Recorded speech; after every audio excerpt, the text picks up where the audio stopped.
previously, back-to-back Champions League winner with PSG. So, yeah, I think in that regard, you're right. But we know that Liverpool's owners can be quite frugal. They're going to try and negotiate down. I think there's interest from Barcola. He's turned down several attempts from PSG to renew his contract. So that puts Liverpool in a really strong position. Cricket, we've been taking calls from football fans, not just Arsenal fans, about whether they want to see Vinicius Junior in the Premier League. Of course, heavily linked to Arsenal. Where are we at with that?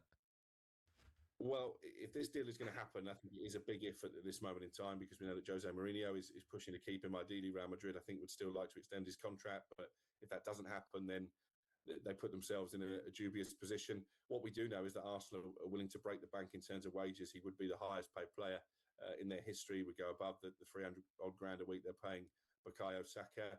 And as a Premier League fan, as much as I don't want Arsenal to get him, I'd be excited about this. I think he's a terrific player, Vinicius Junior. Maybe didn't see the best of him at the World Cup, but him in full flight down the wing, I think would be great in the Premier League.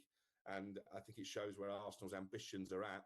They feel they can get this deal done. Obviously, they missed out on Morgan Rogers. They got gazumped there by Chelsea. But I think if you ask a lot of Arsenal fans, would you take Rogers or would you take Vinicius Junior? I think they go for the latter.